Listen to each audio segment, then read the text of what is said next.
আসসালামু আলাইকুম শিক্ষার্থী বন্ধুরা, সবাইকে স্বাগত জানাচ্ছি বাংলাদেশের সর্বপ্রথম ডিজিটাল একটি হিসাব বিজ্ঞান বই, পূর্ণাঙ্গ ডিজিটাল একটি হিসাব বিজ্ঞান বই ইজি অ্যাকাউন্টিং বইয়ের সলিউশন ক্লাসে।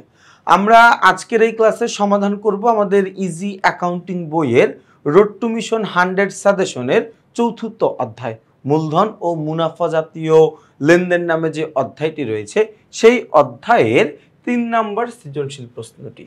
দেখো ভাই, আমাদের 3 নম্বর সৃজনশীলে কি বলেছে জনাব রেহানা সুলতানা ঢাকার উত্তরায় একটি রেস্টুরেন্ট পরিচালনা করেন।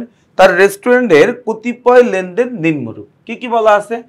বলেছে যে রেস্টুরেন্টের জন্য 25 ডজন তৈজসপত্র ক্রয় 80,000 টাকা।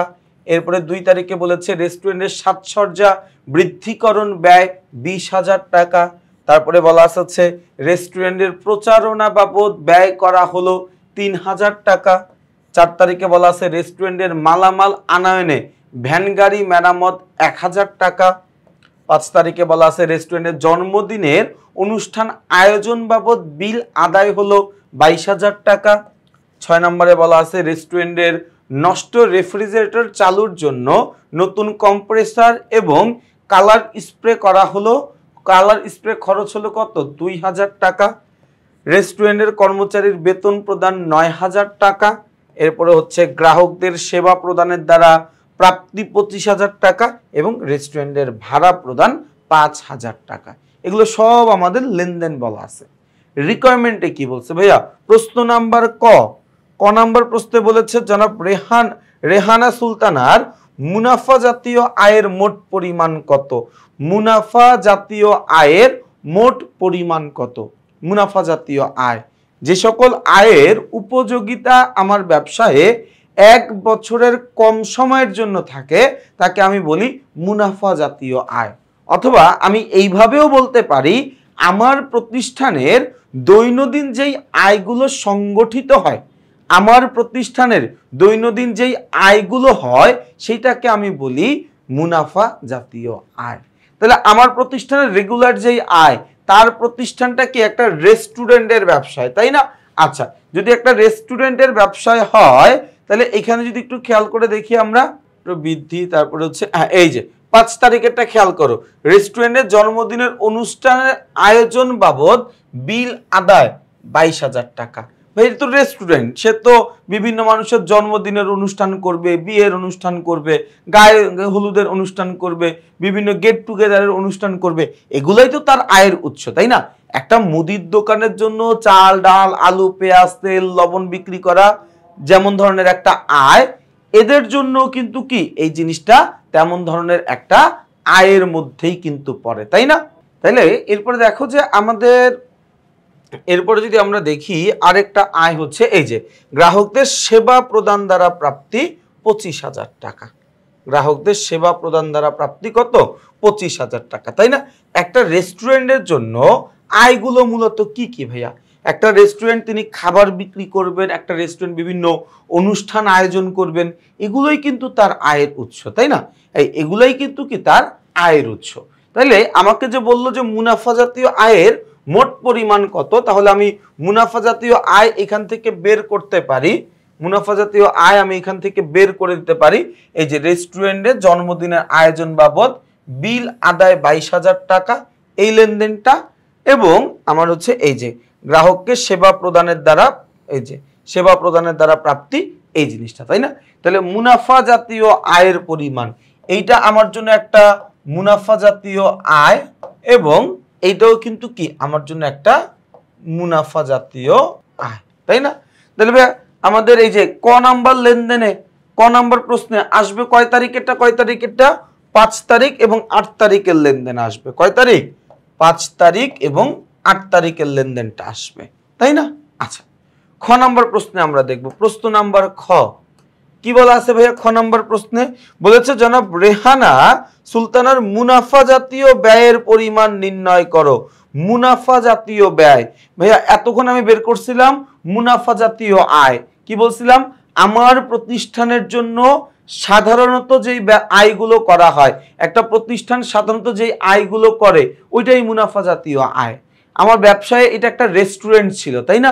তো রেস্টুরেন্টে যেই ধরনের আয়গুলো হয়, বিভিন্ন অনুষ্ঠান থেকে অনুষ্ঠান আয়োজন করে তারা আয় করেন, বিভিন্ন গ্রাহককে খাবার বিক্রি করে বা সেবা প্রদান করে আয় করেন। তো আমরা আয়ের পরিমাণটা বের করছি।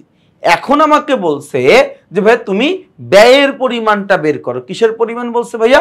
বলছে তুমি ব্যয়ের পরিমাণ বের করো। মুনাফা জাতীয় ব্যয়, আমার প্রতিষ্ঠানটা পরিচালনার জন্য সচরাচর যেই ব্যয়গুলোকে করতে হয় ওটাই তো মুনাফা জাতীয় ব্যয়। ওইটাই কি একটা মুনাফা জাতীয় ব্যয়, তাই না?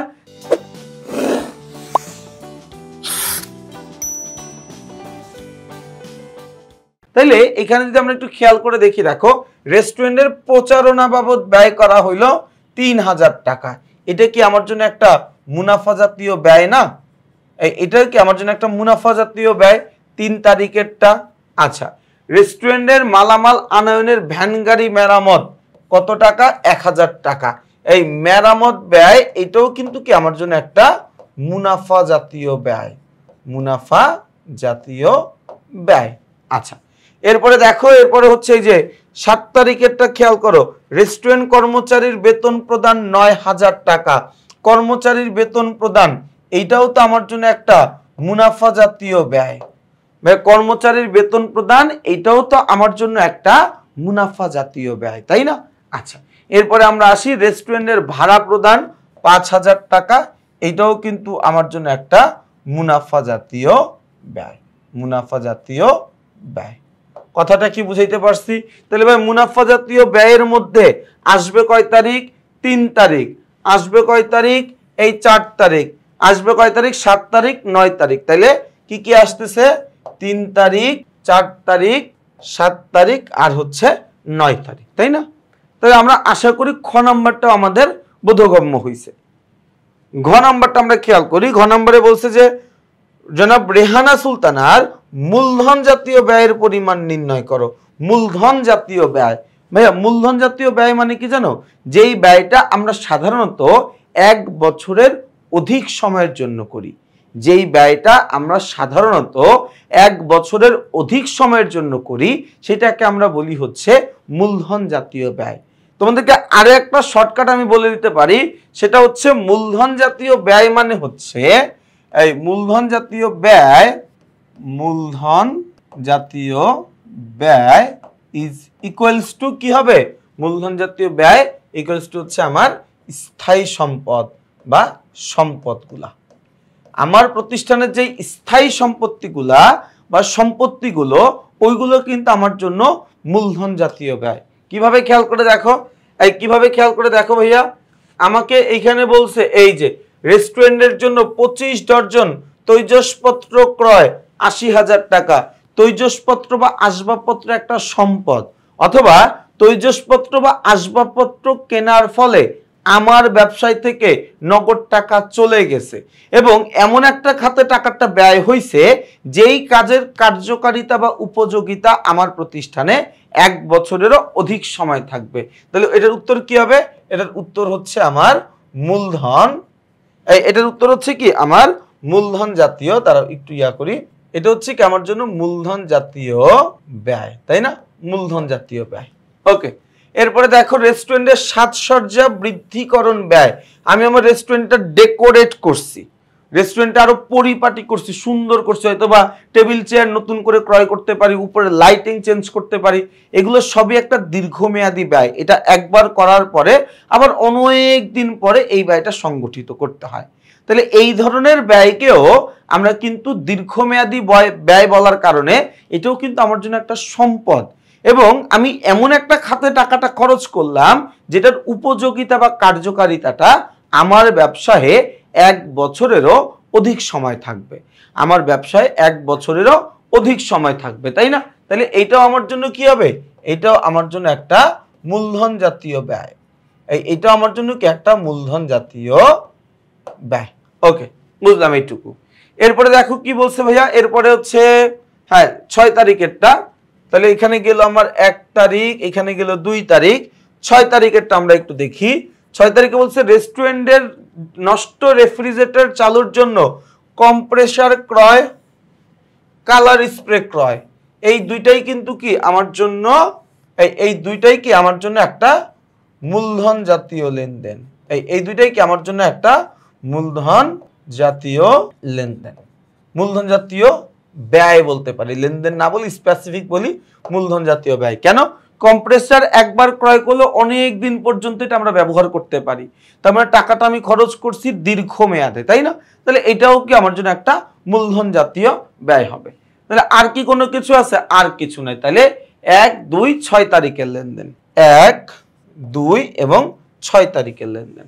তাহলে আমাকে তোমরা বলো ভাইয়া, আমি কিন্তু উত্তর তোমাদেরকে করাই দেইনি, উত্তর করাইনি, উত্তর একদম ছককেট উত্তর করাবো সেটা কিন্তু আমি তোমাদের করাইনি, কিন্তু তোমাদেরকে অঙ্কটা বুঝাইছি, অঙ্কটা তোমাদেরকে আমি পরিপূর্ণভাবে বুঝাইছি। কেউ কি বলতে পারবা যে এটা বুঝতে কারো অসুবিধা আছে কিনা? এখন যদি তোমার আমি বলি যে ভাই তুমি নিজে নিজে অঙ্কটা করো, খুব একটা কি অসুবিধা হবে করতে? একদমই কিন্তু না, উত্তর বইতে দেওয়া আছে, আমি তোমাকে বিস্তারিত বুঝাইছি। আসো এখন আমি তোমাকে উত্তরটা দেখায়া দিই যে আসলে আমরা যা করলাম ঠিক করছি কিনা। দেখো ভাইয়া, আমাদের প্রথমত এই যে কত আসছে, 22,000 আর 25,000, কি কি লেনদেন আসছে? সেবার মধ্যে মুনাফা জাতীয় আয়ের মধ্যে জন্মদিনের রেস্টুরেন্টে জন্মদিনের আয়োজন বাবদ বিল আদায় আর গ্রাহকদের কি করা, গ্রাহকদেরকে সেবা প্রদান করা, তাই না? আচ্ছা, এই দুটো আমার মুনাফা জাতীয় আয়ের মধ্যে আসলো। মুনাফা জাতীয় ব্যয়ের মধ্যে কি কি আসবে? রেস্টুরেন্টের পরিচালনা বাবদ ব্যয়, ভ্যান গাড়ি মেরামত, শ্রমিক কর্মচারীর বেতন, রেস্টুরেন্টের ভাড়া নিয়ে আসছি, সব যোগ করলে কত আসে? 18,000 টাকা। এরপরে আবার দেখো আমাকে বলছে মূলধন জাতীয় ব্যয়ের পরিমাণ বের করতে, আমি বের করছি কি কি ভাইয়া? ওই যে 25 ডজন তৈজসপত্র ক্রয়, সাজসজ্জা বৃদ্ধি, কম্প্রেসার ক্রয় এবং কালার স্প্রের খরচ, তাই না? সবগুলো যোগ করে দাও 1,10,000 টাকা। আমরা কিন্তু একদম সহজেই সবগুলো বুঝেছি, একদম সহজেই আমরা এইভাবেই আমাদের ইজি অ্যাকাউন্টিং বইয়ের সবগুলো সৃজনশীল প্রশ্ন তোমাদের সামনে আলোচনা করবো ইনশাআল্লাহ। তো তোমাদের সবাইকে শুভকামনা জানিয়ে আমি আমার আজকের এই ক্লাসটি এখানেই শেষ করছি। সবাই ভালো থাকবা, সুস্থ থাকবা, আমার জন্য বেশি করে দোয়া করবা। আসসালামু আলাইকুম।